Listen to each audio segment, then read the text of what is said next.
हरे राम राम राम हरे हरे, हरे कृष्ण कृष्ण कृष्ण हरे हरे।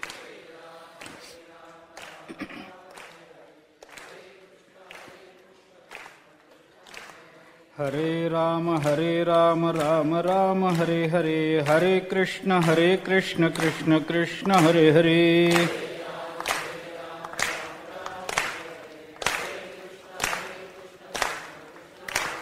हरे राम राम राम हरे हरे, हरे कृष्ण कृष्ण कृष्ण हरे हरे।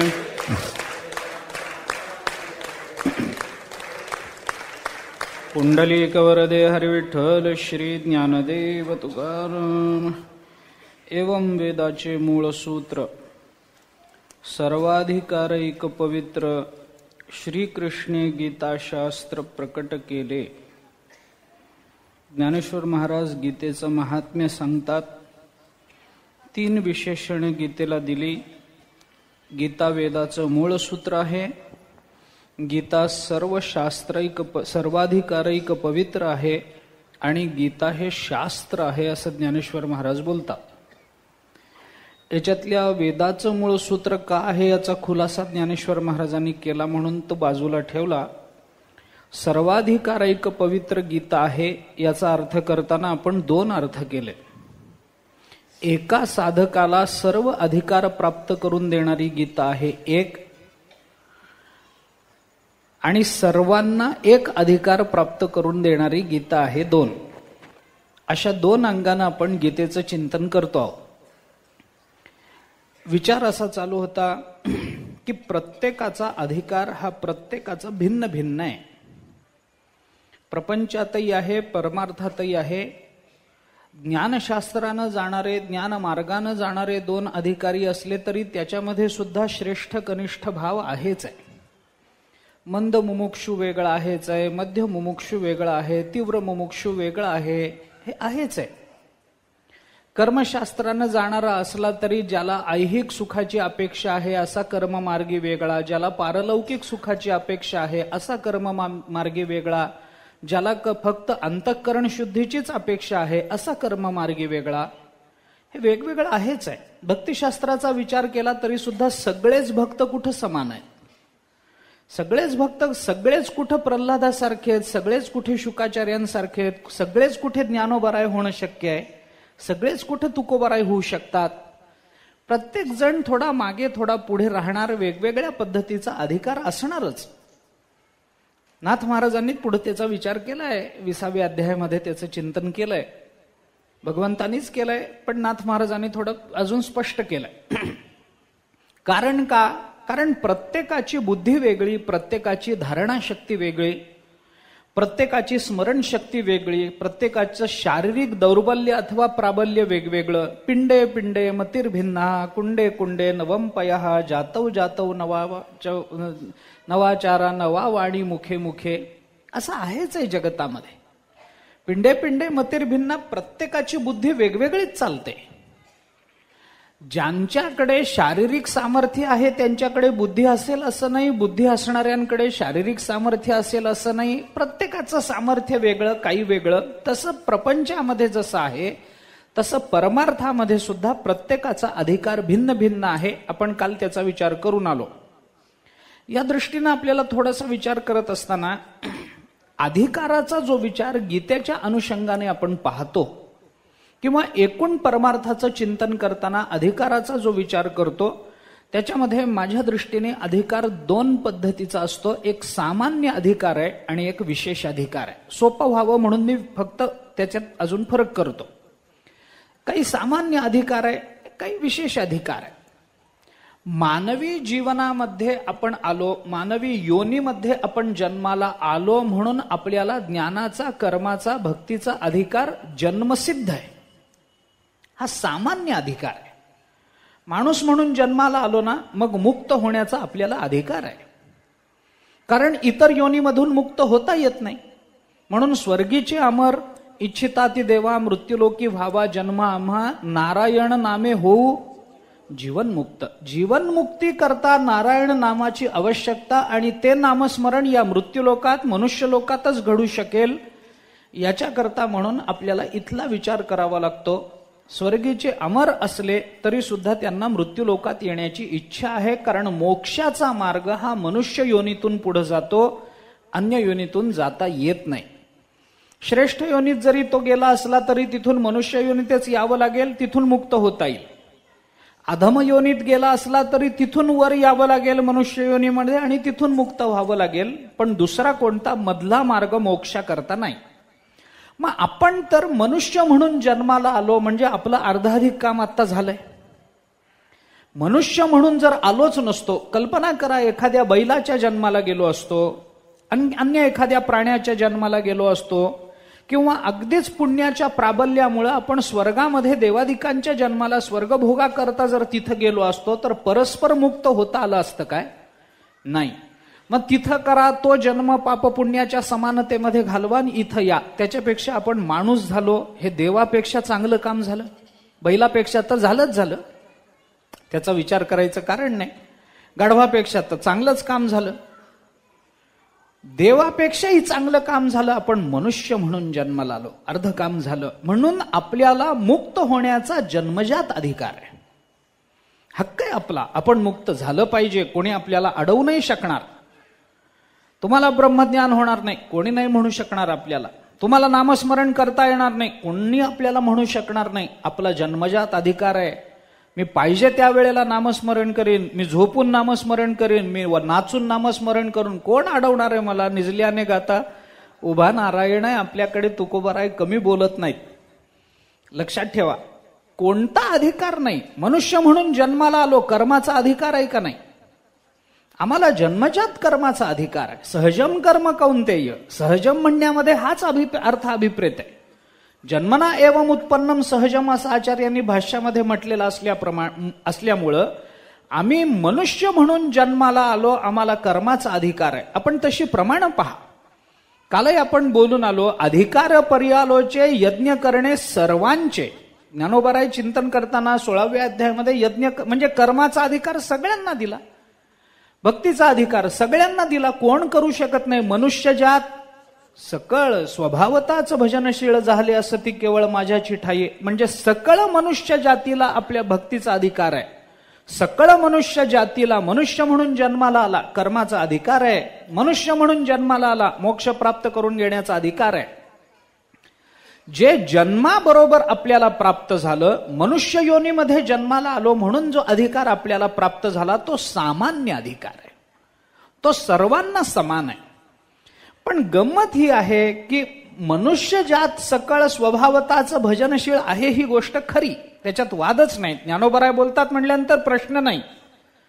सगळ्या माणसांना भजन करण्याचा समान अधिकार आहे, पण करतात किती? सगळ्यांना मुक्त होण्याचा अधिकार आहे, पण किती जण मुक्त होतात? आणि सगळ्यांना कर्म करण्याचा अधिकार आहे, किती जण कर्म करून अंतःकरण शुद्धी करून घेतात?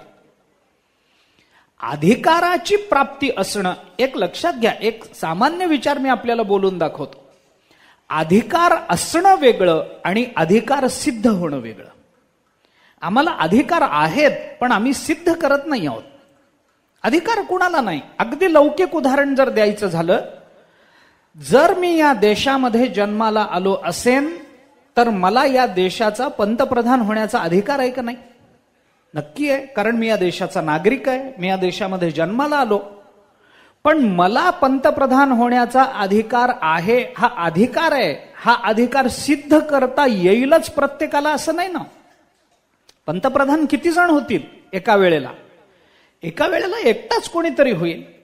मी आहे या देशाचा राजा होण्याचा मला अधिकार आहे, याचा अर्थ मी अधिकार राजा होईनच अशी शाश्वती देता येत नाही मला. 9वीला आपण अनेक वेळेला सांगितलं ना, 10वीच्या परीक्षेला, 9वी पास होऊन 10वीच्या परीक्षेला बसणाऱ्या सर्व विद्यार्थ्यांना महाराष्ट्रात पहिलं येण्याचा अधिकार आहे का नाही? आहे ना.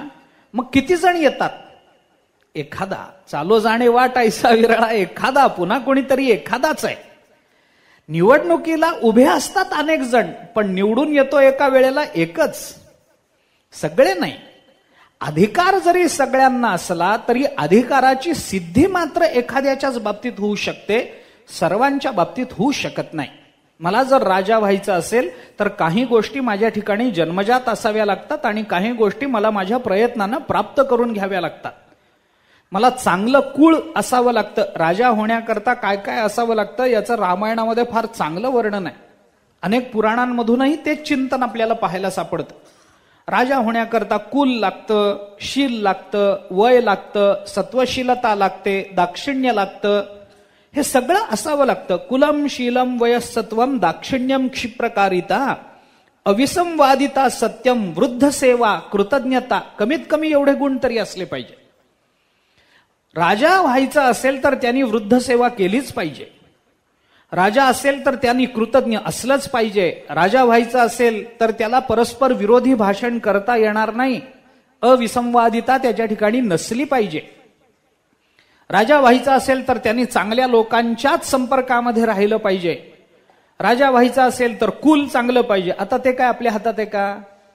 कुल आपल्या हातात नाही, तो जन्मजात अधिकार झाला. पण आपण कृतज्ञ राहिलं पाहिजे. हा कृतज्ञ नावाचा गुण आपण प्रयत्नाने मिळवला पाहिजे. हा विशेष अधिकार झाला. सामान्य अधिकार सगळ्यांना आहेत, पण विशेष अधिकार सगळ्यांना नाहीत. अधिकाराची सिद्धी वेगळी.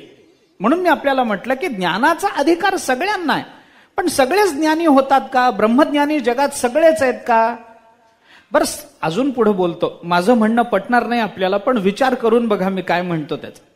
जगामध्ये सगळ्यांना मुक्त होण्याचा अधिकार आहे, हे मान्य आहे का नाही?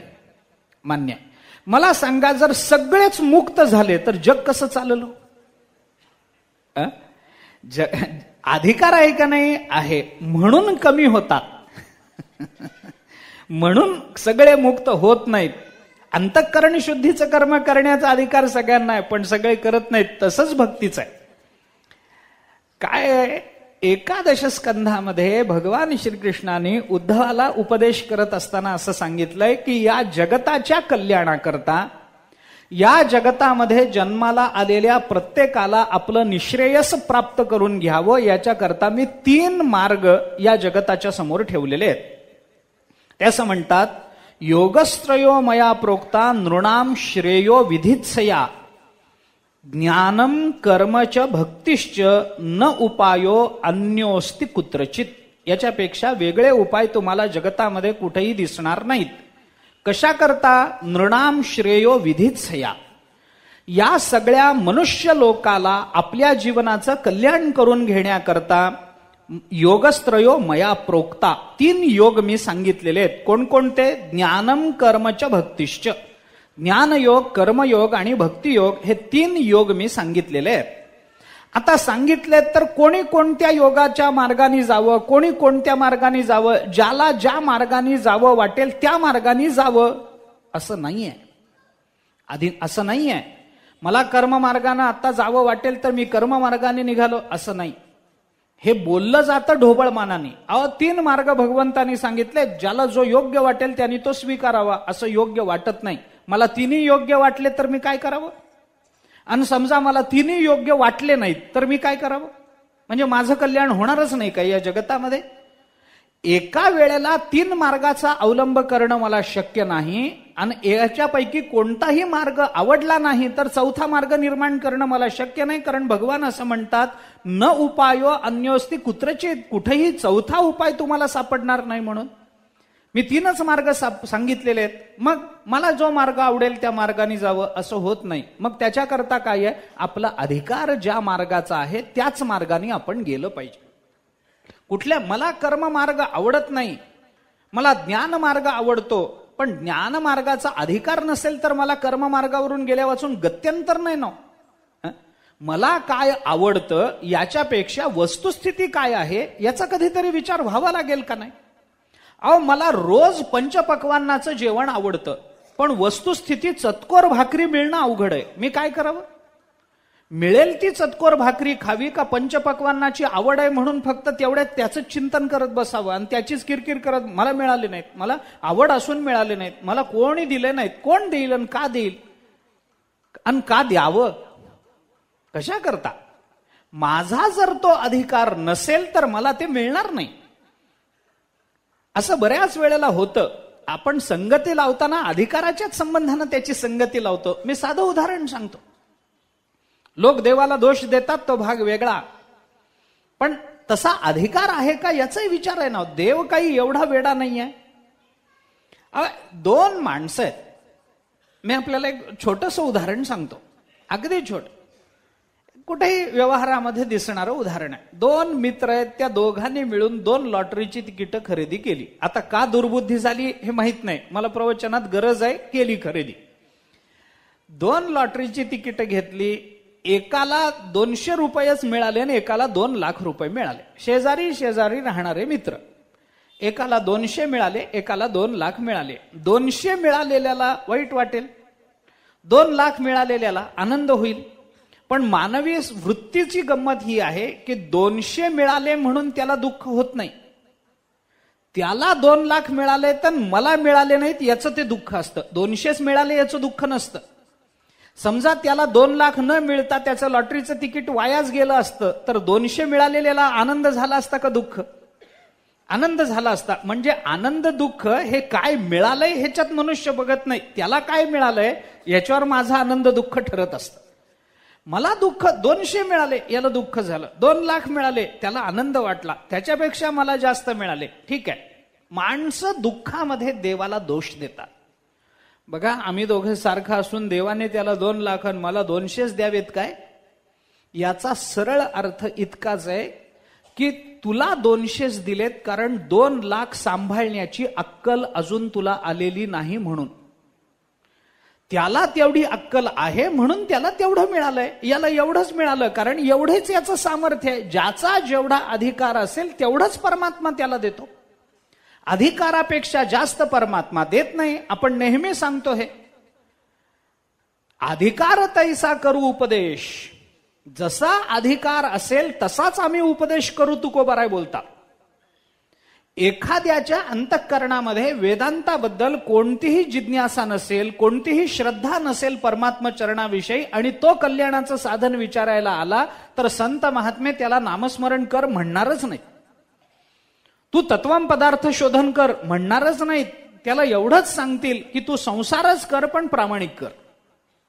त्याची जर संसारात आसक्ती असेल तर त्याला परमार्थ सांगणं हे काम संत महात्मे करणारच नाहीत, कारण त्याचा तो अधिकारच नाहीये. आणि जो विरक्त झालेला आहे त्याला संत महात्मे कधी संसार कर म्हणणार नाहीत. त्याला संत महात्मे ब्रह्मज्ञानाचाच उपदेश करतील, कारण त्याचा तो अधिकार आहे. प्रत्येकाचा अधिकार आहे. म्हणून भगवंतांनी पुढं आपल्याला सांगितलं की हे 3 मार्ग अखिल जगताच्या कल्याणाकरता म्हणून मी सांगितले, पण त्याच्यातही मी अधिकाराचा विचार करून हे मार्ग ठरवलेले आहेत. भगवंताच्याच मुखातलं वचन आहे. पुढं 20व्या अध्यायात आलं 11 स्कंदाच्या. भगवान पुढं असं म्हणतात, निर्विण्णानाम ज्ञानयोगो न्यासिनाम इह कर्मसु तेषु अनिर्विण्ण चित्तानाम कर्मयोगस्तु कामिनाम.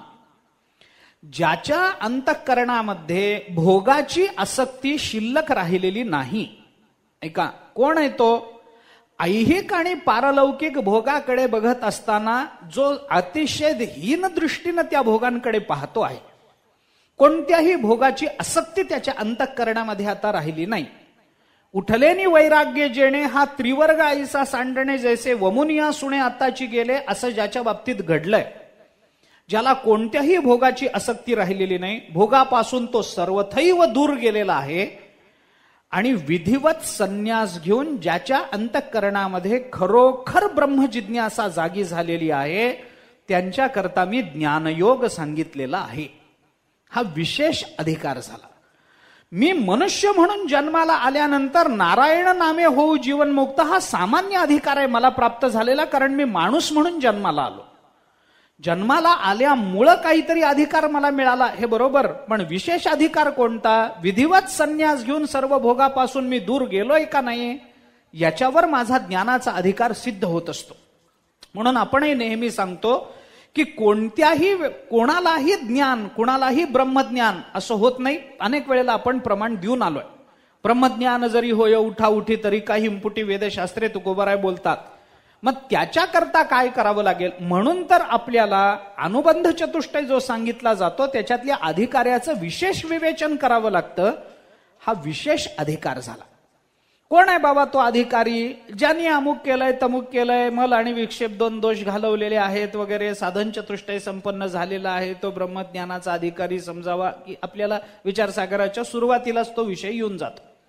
ब्रह्मज्ञानाचा अधिकारी कोण? विचारसागर हा ग्रंथ कुणाकरता प्रवृत्त झाला? ज्याच्या अंतःकरणात काही ब्रह्मजिज्ञासा आहे, ज्यांनी काही आतापर्यंत प्रयत्न केलेत, भोगापासून तो दूर गेलेला आहे, ज्याच्या ठिकाणी मुमुक्षुत्व निर्माण झालेलं आहे, साधन चतुष्टय संपन्न झाला म्हणजे वैराग्य निर्माण झाले त्याच्या ठिकाणी, असा विरक्त जो पुरुष आहे त्याच्याकरता हा ग्रंथ आहे.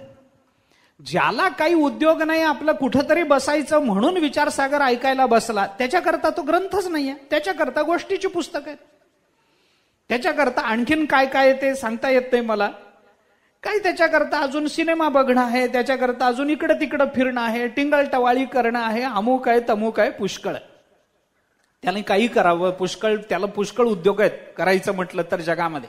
अगदी काही नाही करता आलं तर ह्याची टोपी त्याच्या डोक्यावर, त्याची काढून याच्या डोक्यावर. एवढं तरी करावं उद्योग नसणाऱ्या माणसाने, निदान नारदांचा तरी मार्ग स्वीकारावा.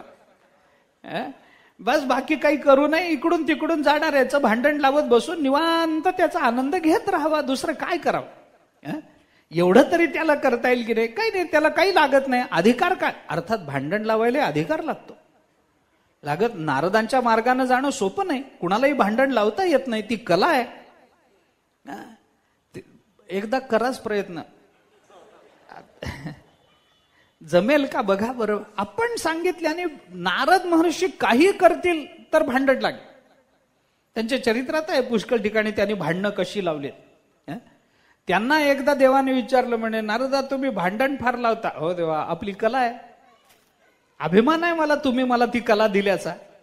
असं कसं भांडण? पण लोक तुमचं ऐकतात. कसं ऐकतात? आता मी काय करू त्याला?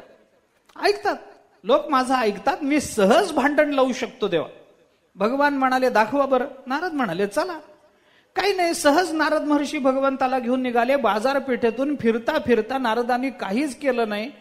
एका किराणाच्या दुकानासमोरून जाताना तिथला थोडा चिमटीत असा गुळ उचलला आणि जाता जाता भिंतीला लावला. आता हे काही कारण आहे काय?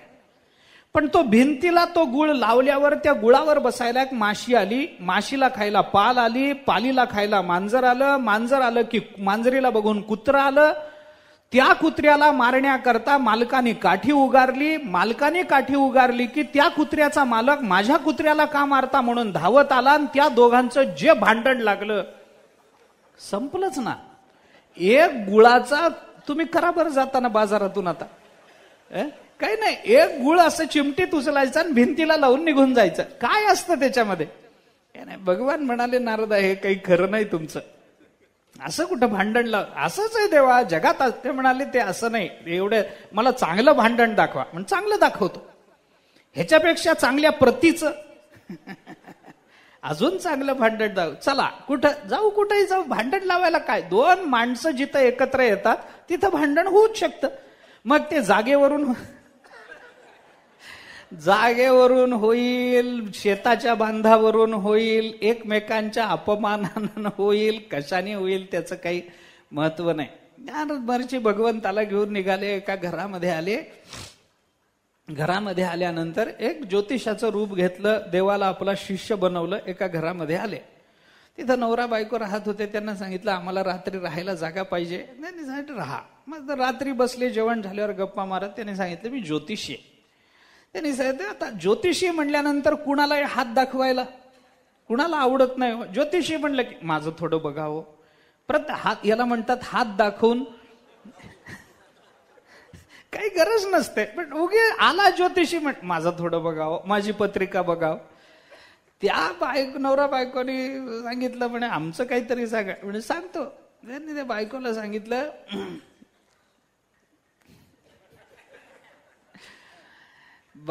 सांगितलं मी तुझं भविष्य तुला सांगत नाही, तुझं भविष्य तुझ्या नवऱ्याला सांगतो. काय जे तुझी पत्रिका बघून मला काय तुझं भूत भविष्य कळतं ते मी तुझ्या नवऱ्याला सांगतो, आणि तुझं जे भविष्य आहे त्याचं जे भविष्य आहे ते तुला सांगतो. सांगितलं ठीक आहे. त्यांनी नवऱ्याला असं सांगितलं की तुझी जी बायको आहे ना ती मागच्या जन्मी कुत्री होती. तर काही कारण आहे काय? विनाकारण तुझी बायको मागच्या जन्मी कुत्री होती. तो म्हणाला असं कशावरून? तर नारद महर्षी म्हणाले तुला माहित नसेल पण तुझ्या पत्रिकेत लिहिलेलं आहे, रोज रात्री 12च्या पुढं तुझी बायको तुझं तोंड चाटते. कुत्र्याला त्याची सवय असते, मालकाचं तोंड चाटायला कुत्र्याला सवय असते की नाही, तसं तुझ्या जवळ येते आणि तुझं अंग चाटते, पायाला तरी चाटेल, हाताला तरी चाटेल. कुत्र तसंच करतं, तीच सवय तिची अजून टिकलेली आहे. बघ तू रात्री उठून प्रयत्न करून. त्यांनी सांगितलं ठीक आहे, आता बघतो रात्री. झालं, बायकोला सांगितलं तुझा जो नवरा आहे तो मागच्या जन्मी मीठ विकणारा लोणारी होता. ते म्हणाले नाही हो, माझा नवरा एवढा श्रीमंत चांगल्या कुळात जन्माला मीठ विकणारा. तो नारद महर्षी म्हणाले अजूनही तो मीठ विकण्याचा उद्योग लपून छपून करतो, त्याचा तो स्वभाव गेला नाही. पाहिजे तर रात्री त्याचा अंग तू चाटून बघ. रात्री तू बघ अजूनही खारट लागतं का नाही, तुझ्या त्याच्या हाताला चाटून बघतो रात्री. पण एक काम कर, रात्री 12च्या पुढं बघायचं. ती म्हणाली ठीक आहे, आज बघते. आता याला माहिती होतं ती अंग चाटायला येणार आहे आणि हिला माहिती होतं त्याचं अंग चाटायचंय. ती आली रात्री, तिने अंग त्याच्या हाताला जीभ लावल्याबरोबर त्यांनी काठी ठेवलीच होती बाजूला. आग कुत्रे म्हणून जो अंगावर गेला महाराज, सकाळपर्यंत गल्ली सगळी बघत राहिली. भांडण लावायला मी कशा करता बोलतो, विषयांतर होत गेलं आपलं. सो एक गंमत म्हणून सांगितलं, विषयांतर होत गेलं, सोडून द्या. अधिकाराची चर्चा आपल्याला करायची. जो वैराग्य संपन्न नाहीच त्याला ब्रह्मज्ञानाचा अधिकार येऊच शकत नाही. कारण वैराग्याशिवाय ज्ञान जगत नाही. ज्ञानोबराय बोलतात, आपण बोलून आलोय मागे, चिकित्सा झाली त्याची. विरक्ती वाचोनी कही ज्ञानासी तगण्याची नाही, ज्ञानोबराय बोलतात. विरक्ती असल्याशिवाय ज्ञान जगूच शकत नाही. ज्ञान ते हे सांगतात ना, सिंहिणीचं दूध हे फक्त सोन्याच्याच पात्रामध्ये टिकतं. आपण जर गाईचं दूध काढायला गेलो, आपण पितळेची चरवी घेऊन गेलो, स्टीलची चरवी घेऊन गेलो, काही बिघडत नाही. पण सिंहिणीचं दूध जर काढायचं असेल तर असं ते पितळ्याच्या तांब्याच्या चरवीमध्ये काढलं तर ते दूध त्या भांड्याला छेदून बाहेर पडतं. इतकी ताकद असते त्या दुधामध्ये. तुम्ही एकदा काढून बघा सिंहिणीचं दूध. जवळ त्याच्याकरता सोन्याचं पात्र पाहिजे. सोन्याच्या पात्रामध्ये ते दूध टिकतं असं पूर्वीपासून सांगत, मी काही प्रयोग करून सांगत नाही. ते सोन्याच्या पात्रात टिकतं, ती त्याची शक्ती आहे ना. तसं ज्ञान जर टिकायचं असेल तर त्याला वैराग्याचंच पात्र पाहिजे. असं तांब्या पितळ्याच्या पात्रामध्ये ज्ञान टिकत नाही. काचेच्या पात्रामध्ये, तांब्याच्या, स्टीलच्या, अॅल्युमिनियम तर नाहीच नाही. त्याच्यामध्ये ब्रह्मज्ञान टिकत नाही. ब्रह्मज्ञान टिकायचं असेल तर विरक्ती वाचोनी कही ज्ञानासी तगण्याची नाही, विरक्तीमध्येच ते ब्रह्मज्ञान राहील. जर विरक्ती नसेल म्हणून त्या वेदांत सारामध्ये सुरुवातीला अधिकार्याचं लक्षण फार चांगलं सांगितलंय. बहुतेक सर्व ठिकाणचं आलेलं लक्षण, ब्रह्मज्ञानाकरता सांगितलेली लक्षणं ही तिथूनच आलेली आहेत. विचारसागरातले जे लक्षण अधिकाऱ्यासाठी सांगितलं त्याच्यावरही प्रभाव वेदांत साराचाच आहे. वेदांत साराने अधिकारी कोण आहे हे सांगत असताना असं सांगितलंय, अधिकारी तू विधिवत अधीत वेद वेदांगत्वेन अपाततो अधिगत अखिल वेदार्थोस्मिन जन्मनी जन्मांतरे वा काम्य निषिद्ध वर्जन पुरस्सरम नित्य नैमित्तिक प्रायश्चित्त उपासना अनुष्ठानेन निर्गत अखिल कल्मषतया नितांत निर्मल स्वांत साधन चतुष्टय संपन्न प्रमाता. काय काय सांगितलं, काय काय असलं पाहिजे. ब्रह्मज्ञानाचा अधिकारी कोण हे सांगताना सांगितलं, विधिवत अधीत वेद वेदांगत्वेन, वेद आणि वेदांगाचा विधिवत अधीत तो झाला पाहिजे. वेद आणि वेदांगाचा त्याने अपाततो, साधारणतः अर्थ लक्षात घेतला पाहिजे, संपूर्ण नव्हे. कारण वेदाचा अर्थ कळाल्यावर त्याला बाकीचं राहील कशाला, तो मुमुक्षु कसा होईल, तो मुक्त होईल ना. याच्याकरता अपाततो, वरवर त्याने वेदांगात्वाचा अभ्यास केला पाहिजे.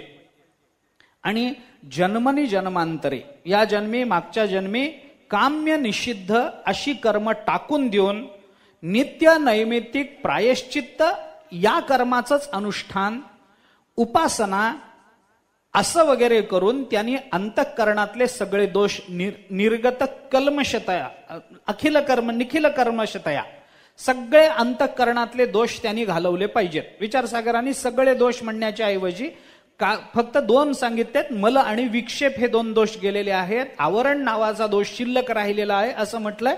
त्याचा अर्थ वेदांगत्वाचा त्याने साधारण अभ्यास केला पाहिजे, तिथं ते आवरण नावाचा दोष शिल्लक राहिला, हे सगळं लक्षात येतं.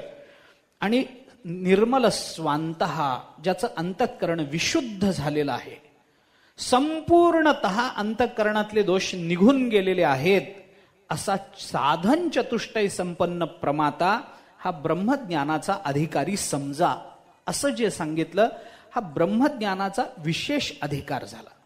मनुष्य जन्माला आलो हा सामान्य अधिकार झाला. त्याच्यातही चांगल्या कुळामध्ये आलो, त्याच्यापेक्षा थोडा वर अधिकार झाला. त्याच्याही पेक्षा मग माझ्या ठिकाणी काही उपनयनादी संस्कार झाल्यामुळे मला वेदांगाचं चिंतन करायला पाठशाळेमध्ये पाठवलं, अधिक वरचा अधिकार झाला. तिथं अभ्यास करत असताना गुरुजींनी माझ्याकडून काही अनुष्ठान करून घेतलं, माझ्याकडून काही काम्य निषिद्ध असे सगळे कर्म बाजूला टाकून माझ्याकडून नित्य नैमित्तिक प्रायश्चित्त कर्म माझ्याकडून करून घेतलं, अजून थोडा वरचा अधिकार झाला. असं करत करत करत करत मी माझं अंतःकरण या सर्वांमुळे ज्या वेळेला निर्मल होईल त्यावेळेला मी या ब्रह्मज्ञानाचा अधिकारी समजला जाईल. तोपर्यंत नाही, हा विशेष अधिकार झाला. आता इथून पुढे ब्रह्मज्ञानाची चिकित्सा करायची, हे बरोबर आहे.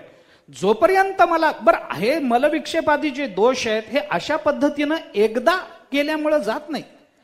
एकदा काहीतरी मी प्रायश्चित्त कर्म केलं म्हणून लगेच माझा मल गेला, म्हणून विक्षेप गेला, असं होत नाही. एखाद्या वेळेला मी वेदाचा साधारणतः अभ्यास केला म्हणजे लगेच ते होतं असं नाही. श्रुतीचा निरंतर अभ्यास करणे येते, निरंतर शब्द ज्ञानोबाराने तेवढ्या करता वापर. म्हणजे एकदा एका ह्याच्यामध्ये आपण बोललो ना, ज्ञानेश्वरीन गाथा एकदा वाचली म्हणजे आता ब्रह्मज्ञान झालंच असं होत नाही ना. कारण ज्ञानेश्वरी गाथा आम्हाला वाचावी वाटली, इथं आमचा अधिकार पहिला सिद्ध झाला. ती वाचताना आम्ही अंतःकरणामध्ये श्रद्धा ठेवली, थोडा वरचा अधिकार झाला. वाचता वाचता आमच्या अंतःकरणामध्ये कधी आम्हाला तुकोबारांचे शब्द वाचून डोळ्यामध्ये पाणी आलं, कधी ते शब्द वाचून काय आपलं आयुष्य म्हणून स्वतःवर चीड आली, कधी ते शब्द वाचत असताना भगवंताबद्दलचा प्रेमभाव जागा झाला, कधी त्या शब्दातून खरंच बाबा हे निर्गुण तुकाराम महाराजांनी काय सांगितलं हे एकदा बघावं तरी असं वाटलं. क्वचित प्रसंगी या सगुण विग्रहाचं चिंतन करताना, रूपाचं चिंतन करताना खरंच याचं ध्यान करावं असं वाटलं. कधी तुकोबारांनी आपल्यावर इतके अनंत उपकार करून ठेवले, त्यांच्या चरणाबद्दलची प्रीती वाटली. असं करत करत एक पारायण झालं म्हणजे आमचं अंतःकरण शुद्ध होत नाही. याच्याकरता श्रुतीचा जसा निरंतर अभ्यास पाहिजे तसा ज्ञानेश्वरी गाथ्याचाही निरंतर अभ्यास पाहिजे. म्हणून आपल्या परंपरेमध्ये, आपल्या संप्रदायामध्ये रोज स्नान झालं की कपाळाला गंध लावून ज्ञानेश्वरी वाचा, गाथा वाचा, कमीत कमी 50 अभंग तरी वाचा, 100 ओव्या तरी वाचा, असं का सांगितलं जातं? थोडं तरी सकाळी वाचलं की त्याचा विचार आपल्या अंतःकरणामध्ये चालू ठेवून आपण आपल्या कामाकडे प्रवृत्त व्हावं ना. नाही असं नाही, पण त्याचं चिंतन आपल्या ठिकाणी अखंड चालू राहिलं पाहिजे. अशा पद्धतीनं आपण असा जर सारखा अभ्यास करू तरच आपल्याला ते होईल, नाहीतर होणार नाही. हा विशेष अधिकार प्राप्त झाला, त्याच्याशिवाय होणार नाही. त्या ह्याच्यामध्ये ते प्रजापतीने एकदा म्हणे, पुराणामध्ये उपनिषदातही आलेला कथासंदर्भ आहे, आत्मस्वरूपाचं चिंतन प्रकटपणानं मांडलं. प्रजापतीनं ब्रह्म काय आहे हे सांगितलं. ब्रह्म म्हणजे असं, ब्रह्म म्हणजे तसं, ब्रह्म म्हणजे असं असतं तसं असतं, अभयम वै जनक प्राप्तोसी, ब्रह्म म्हणजे अपहत पापमा वगैरे हे सगळं सांगितलं. सांगितल्यानंतर दानवांना आणि देवांना असं वाटलं की हे जे ब्रह्म आहे ते आपण ओळखून घ्यावं, त्याची जाणीव आपल्याला झाली पाहिजे. म्हणून देवांचा प्रतिनिधी म्हणून इंद्र आणि असुरांचा प्रतिनिधी म्हणून तो विरोचन, हे दोघे जण प्रजापतीकडे आले, ब्रह्मदेवाकडे आले. ब्रह्मदेवाने त्यांना विचारलं, बाबा कशा करता आला? त्यांनी सांगितलं, म्हणे तुम्ही असा असा ब्रह्माचा उपदेश केला, तेव्हा त्या ब्रह्माचा यथार्थ बोध संपादन करून घेण्याकरता आम्ही तुमच्याकडे आलो, तेव्हा आम्हाला तुम्ही काही उपदेश करा. ब्रह्मदेवांनी सांगितलं, उपदेश करतो, तुम्ही आलात, चांगली गोष्ट आहे, तुम्हाला वाटलं जाणून घ्यावं म्हणून काही हरकत नाही, पण असं तुम्ही आलात आणि मी सांगितलं असं जर झालं तर त्या ज्ञानाची किंमत राहणार नाही. कुणी यावं, विचारावं आणि लगेच त्याला ते सांगावं असं नाही. म्हणून ज्ञानेश्वर महाराजांनी सुद्धा मग अपेक्षित जे आपुले तेही सांगती पुसले, पण त्याच्या आधीच्या 3 ओव्यांमध्ये काहीतरी करायला सांगितलं, साधना करायला सांगितले, आणि असं झाल्यानंतर मग अपेक्षित जे आपुले, मग ते अपेक्षित आहे ते आपण विचारलं पाहिजे असं सांगितलं. मग त्याने सांगितलं ठीक आहे, मग आम्ही काय करावं?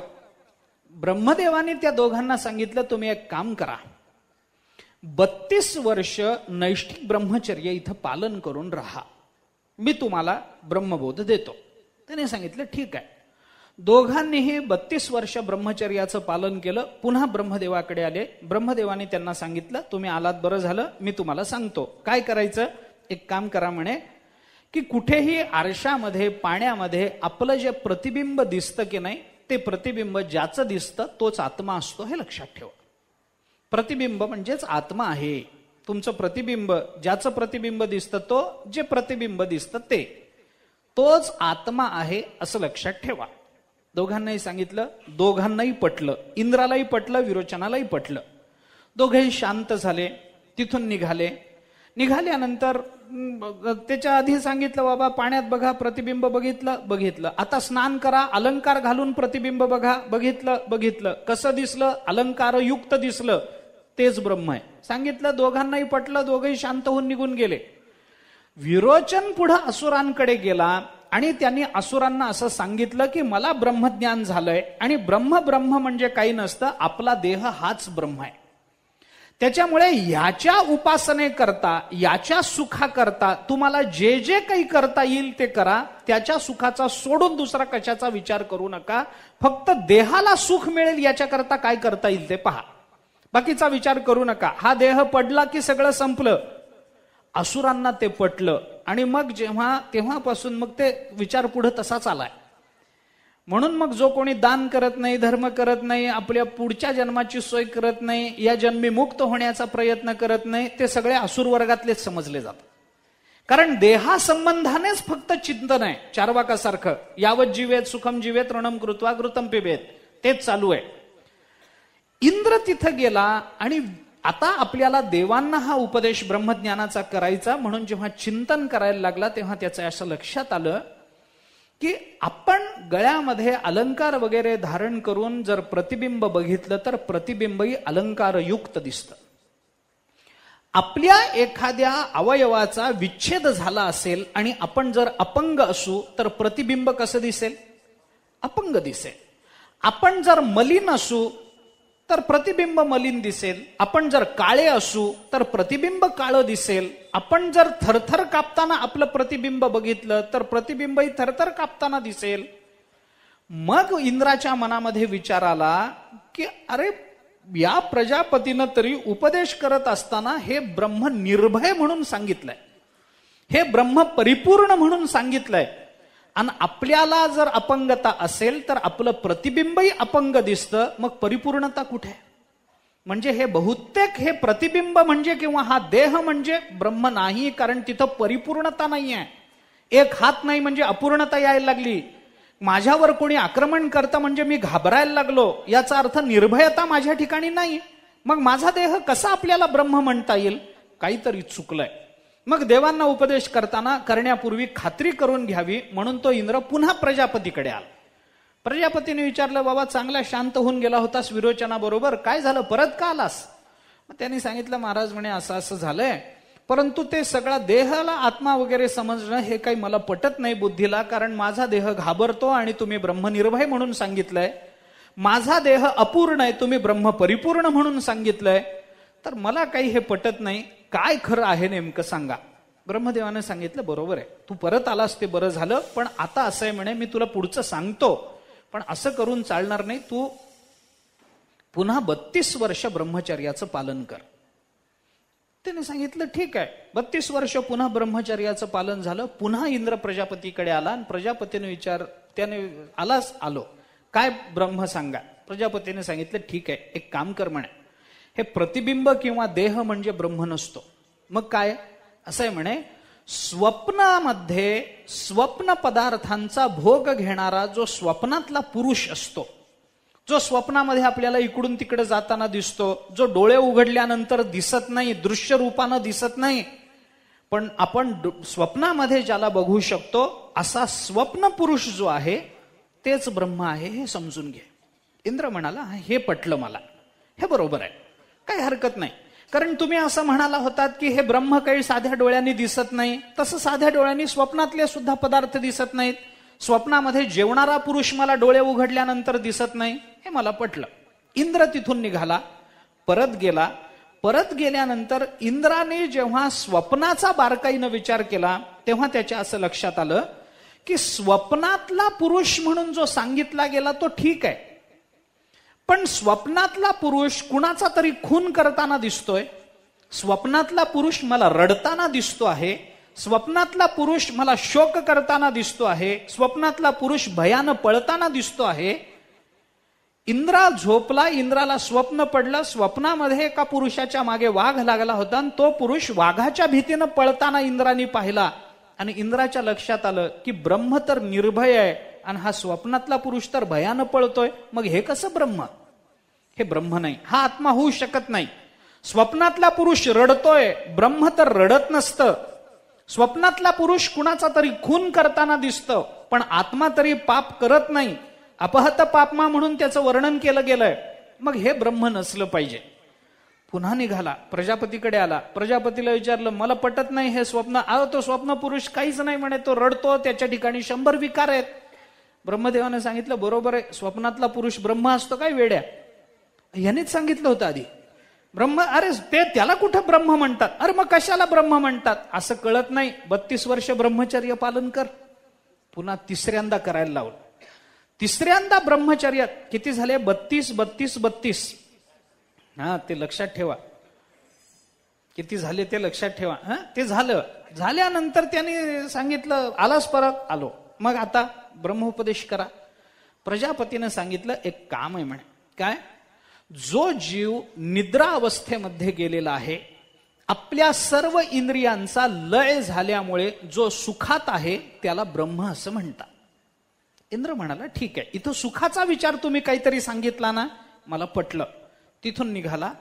परत देवांकडे येत असताना रस्त्यामध्ये एक मनुष्य गाढ अवस्थेमध्ये झोपलेला, सुषुप्ती अवस्थेमध्ये झोपलेला इंद्राने पाहिला. इंद्राच्या मनात विचार सुरू झाला. प्रजापतीनं आपल्याला सांगितलंय की जो जीव ज्याची सगळी इंद्रिय लय पावलेली आहेत आणि ज्याला कशाचंही स्फुरण नाही, ज्याचा इंद्रिय व्यापार शांत झालेला आहे ते ब्रह्म. मग सुषुप्तीमध्ये झोपलेला जीव ब्रह्म होईल की नाही?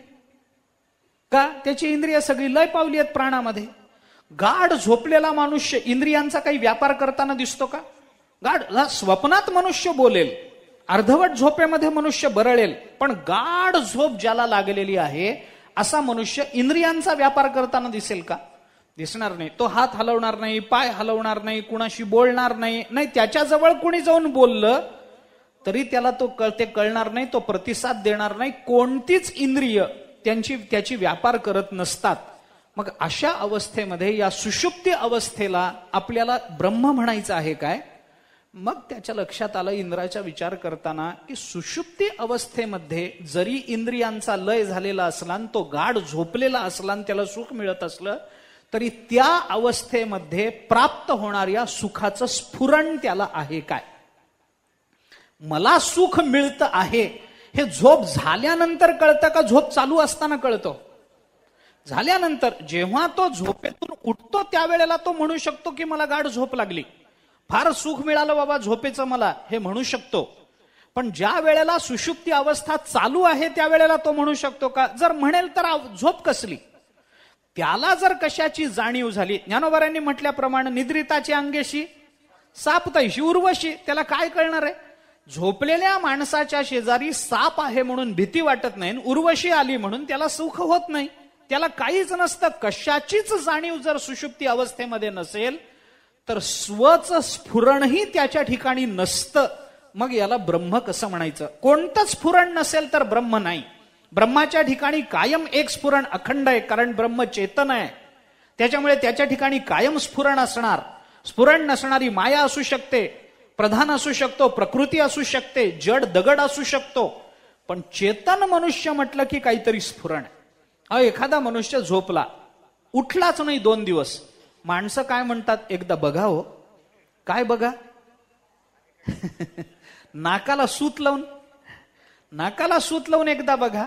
मग कोणीतरी आपल्या उपरण्याचं सूत काढतो, त्याच्या नाकाजवळ नेतो आणि ते हल्लं आहे, अजून ही पीडा आहे, असं जर तो म्हणत असेल तर गाढ झोपलेल्या माणसाचं जी छाती खालीवर होत असते, श्वासोश्वास होत असतो, ते स्फुरण त्याला कळो अथवा न कळो अखंड चालू आहे की नाही? कशाच्या जोरावर चालू आहे? त्या चेतनाच्या जोरावर चालू आहे. आत्मा चेतन आहे, ब्रह्म चेतन आहे. शरीर जड असेल पण जडाच्या ठिकाणी असणारं स्फुरण त्या चेतनेने जर प्रवृत्त होत असेल तर आपल्याला त्या सुषुप्ती अवस्थेमध्ये तर कोणतं स्फुरण नाही, आणि आत्मस्वरूपाचं स्फुरण तर नित्य आहे. मग काय करावं? मग इंद्राला वाटलं हे काही खरं नाही बाबा. मग परत फिरला, तिथून पुन्हा प्रजापतीकडे आला. त्याला विचारलं, मला पटत नाही, सुषुप्ती अवस्थेमध्ये जीवाला सुख आहे, नंतर कळतं, तत्कालामध्ये त्याला सुखाची जाणीव सुद्धा नसते, इंद्रियांचा लय झालेला असला तरी सुद्धा त्याला मीच स्फुरण नसतं, ते कसलं ब्रह्म आलं? प्रजापती म्हणाला, अरे मग वेड्या, त्याला ब्रह्म म्हणतात काय? कोणत्या मूर्खांनी सांगितलं? त्याला ब्रह्म म्हणतात काय वेड्या? नाही. मग कशाला म्हणतात? आता एक काम कर, तुला फार ताणत नाही, 5 वर्ष ब्रह्मचर्याचं पालन कर. 5 वर्ष किती झाले ते? 96. हे 5, 101 वर्षाचं ब्रह्मचर्याचं पालन इंद्राला करायला लावलं. आणि इंद्राला मग सांगितलं, बाबा आता मी तुला सांगतो, हे देह आधी सांगितला, मग स्वप्न सांगितलं, मग सुषुप्ती सांगितली. या अवस्थांमध्ये जे एक समानत्वानं राहिलेलं आहे ते ब्रह्म असतं. ज्याच्या ठिकाणी कोणतंही अवस्थांतर नाही, ज्याच्या ठिकाणी कोणतंही परिवर्तन नाही, जे एक आहे, जे नित्य आहे, जे आनंद स्वरूप आहे, जे शाश्वत आहे, त्याला ब्रह्म म्हणतात. आणि ते ब्रह्म बाहेर कुठेही नाही, तेच तुझं स्वरूप आहे. स्वतःच्या आनंद स्वरूपाला तू जाणून घे. हे असा उपदेश, मोठा उपदेश केला. ते केल्यानंतर मग इंद्राला बरं वाटलं. इंद्र आनंद रूपाला प्राप्त झाला आणि इंद्र तिथून जाऊन मग त्यांनी देवादिकांना त्या आनंद रूप ब्रह्माचा, आनंद स्वरूप ब्रह्माचा उपदेश केला. अशी एक कथा आहे. आता या कथेमध्ये काय काय घ्यायचंय? 2-3 गोष्टी या कथेतल्या आपल्याला महत्वाच्या घ्यायच्या. मी हे का सांगितलं? आपल्याला विशेष अधिकाराचं चिंतन मला आपल्या समोर ठेवायचं. सामान्यत्वानं येणारा अधिकार वेगळा आणि विशेषत्वानं येणारा अधिकार वेगळा, याच्याकरता मी सांगतो. विरोचन आणि इंद्र हे दोघेही ज्या वेळेला आले तेव्हा दोघांनाही ब्रह्मज्ञानाचा समान अधिकार आहे. आपल्या देहाला ब्रह्म समजा असं सांगितल्यानंतर विरोचनाचं समाधान होतं आणि इंद्राचं समाधान होत नाही. इथं विरोचनाचा ब्रह्मज्ञानाचा अधिकार संपला. सामान्यत्वाना जो अधिकार मिळाला होता त्या अधिकारातून अधिकाराची सिद्धी झाली नाही. इंद्र पुन्हा आला, पुढच्या टप्प्यावरचा अधिकार सिद्ध झाला. तिथून पुन्हा आला, पुढच्या टप्प्यावरचा, तिथून पुन्हा आला, पुढच्या टप्प्यावरचा, तिथून पुन्हा आला, शेवटच्या टप्प्यावरचा अधिकार सिद्ध झाला आणि मग इंद्राला ब्रह्मज्ञान झालं. आता ते कसं झालं, काय झालं याची चर्चा आपल्याला करायची नाही. मुद्दा हा बघायचा आहे की विशेष अधिकाराची सिद्धी व्हावी लागते. सामान्य अधिकार सिद्ध करावा लागत नाही, तो आपल्याला प्राप्त होत असतो. विशेष अधिकाराची मात्र सिद्धी करावी लागते. एक दुसरा विचार आपल्याला ह्याच्यातून असा बघायचा आहे की इंद्र आणि विरोचन हे दोघेही प्रजापतीकडे गेले. दोघांनाही ब्रह्मज्ञानाचा उपदेश प्रजापतीनं केला. विरोचनाचं समाधान झालं, इंद्राचं झालं नाही. का विरोचनाचं समाधान झालं आणि इंद्राचं झालं नाही याचा विचार करताना आपल्याला दुसरं चिंतन करावं लागतं की विरोचनाने फक्त 32 वर्ष ब्रह्मचर्याचं पालन केलं होतं. विषयापासून फक्त 32 वर्ष लांब राहून ब्रह्मज्ञान होत नसतं.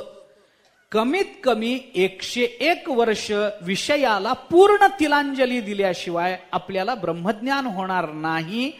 आता तर शक्यताच मावळली गेली, शक्यताच संपून गेली ब्रह्मज्ञानाची. विषयासी तिलांजली देऊने, प्रवृत्तीवरी निगड वाहूने, माते सुनी भोगिती, हृदय माते सुनी भोगिती, माते हृदय सुनी भोगिताती. ते विषयासी तिलांजली देऊने. तिलांजली देणं याचा अर्थ काय? नुसता अंगठा वाकडा करणं ही तिलांजली नसते. तिलांजली देणं म्हणजे काय? तिलांजली देणं म्हणजे दिली तिलांजली कुळ नाम रूपासी शरीर ज्याचे त्यासी समर्पिले. तुकाराम महाराजांनी सांगितलं ना आपल्याला, दिली तिलांजली. कशाला? कुळ नाम रूप या सगळ्यांना तिलांजली दिली. तिलांजली द्यायचं म्हणजे काय असतं? तिलांजली द्यायची म्हणजे आता त्याचा माझा संबंध तुटला हे जाहीर करणं असतं. त्याचा माझा संबंध आता तुटला, आता त्याचा माझा संबंध राहिला नाही. तसं विषयाला तिलांजली दिली पाहिजे. दिले संसारासी पाणी. हे पाणी देणं म्हणजे काय? तुकाराम महाराज बोलतात ते संसाराला पाणी देणं म्हणजे झाडाला पाणी दिल्यासारखं नसतं संसार वाढावा म्हणून. झाडाला पाणी देतात झाड वाढावं म्हणून. तसं दिले संसारासी पाणी म्हणजे संसार वाढावा म्हणून संसाराला पाणी दिलं नाही. पाणी देणं याचा अर्थ तिलांजली देणंच. पाणी देणं म्हणजे संबंध तुटणं. संसार तो कोण लेखे आम्हा सखे हरिजन काळ ब्रह्मानंदी सरे आवडी उरे संचली तुकोबराय बोलतात. त्या पद्धतीनं संसाराला विषयाला तिलांजली देता आली पाहिजे. म्हणजे ब्रह्मज्ञान हे असं सोपं नाही, त्याचा अधिकार विशिष्ट आहे आणि तो अधिकार आपल्या प्रयत्नानेच आपल्याला सिद्ध करावा लागेल.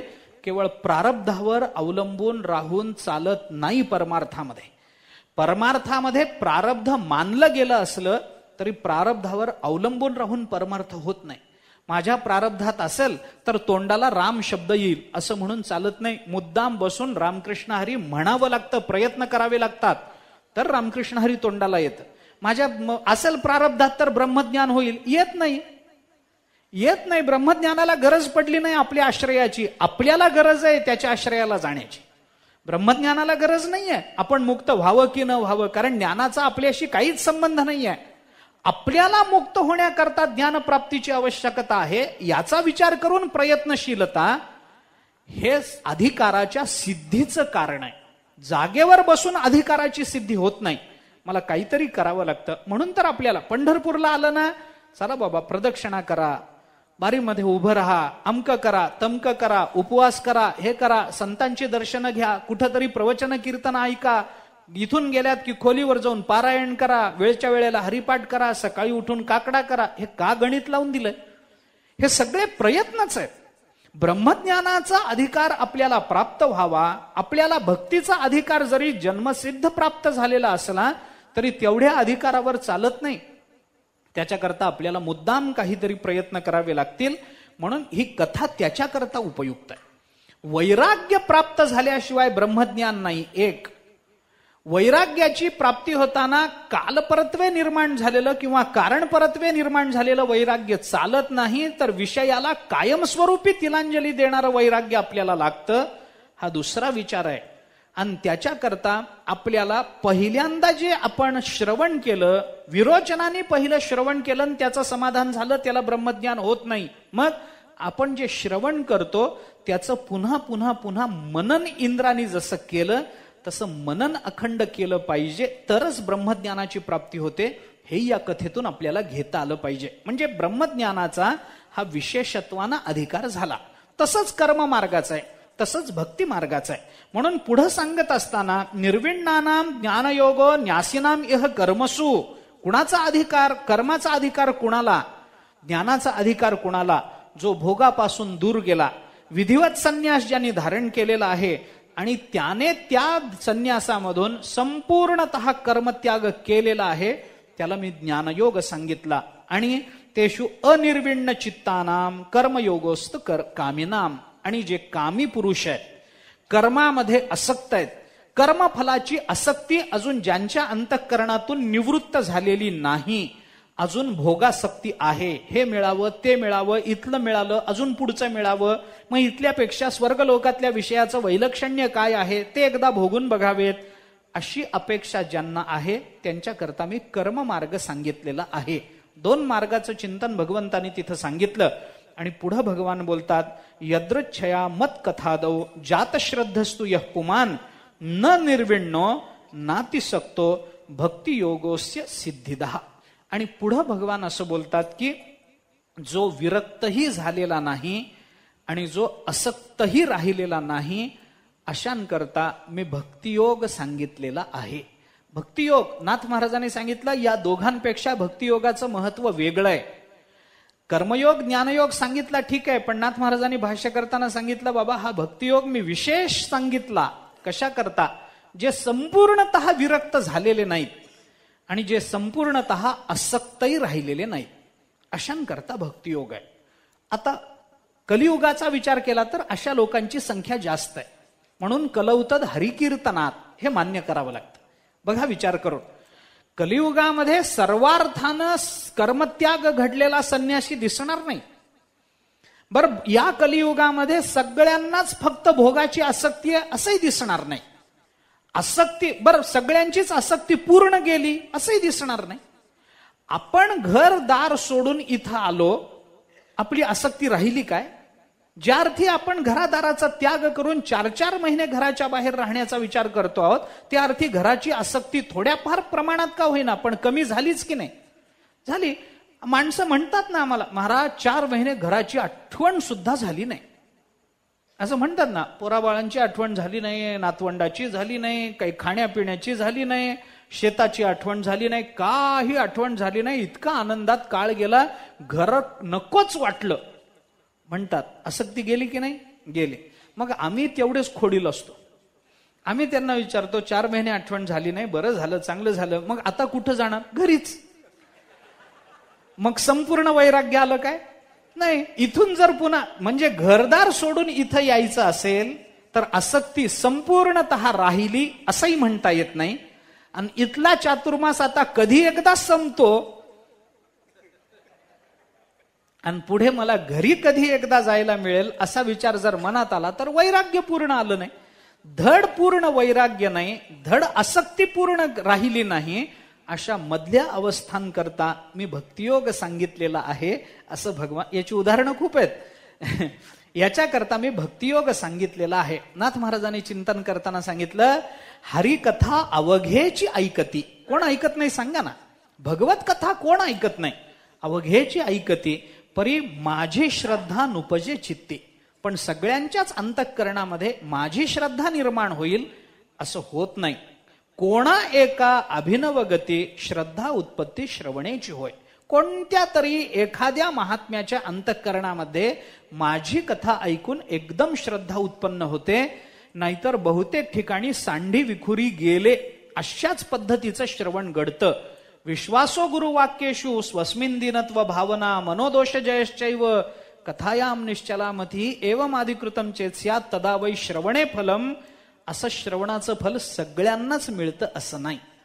गुरुवाक्यावर संपूर्ण विश्वास, मला काहीच कळत नाही अशी स्वतःबद्दलची दिनत्वाची भावना, मनोदोषांवर विजय मिळवणं आणि कथेमध्ये निश्चल मती टिकून राहणं असं जर घडलं तरच श्रवणाचं फल मिळतं, नाहीतर श्रवणाचं फल मिळत नाही. म्हणून ज्ञानोबारांनी सांगितलं आपल्याला, तरी अवधान एकले दीजे मग सर्व सुखासी पात्र होईजे, हे प्रतिज्ञोत्तर माझे उघडा ऐका. ही ओवी मी का सांगितली आपल्याला? मला श्रवण सांगायचं नाही, याच्यामध्ये अवधान सांगायचं नाही. अवधीयते निश्चयते इथे अवधानम वगैरे हे अवधान शब्दाचं सोडून द्या चिंतन, मला अवधान सांगायचं नाही.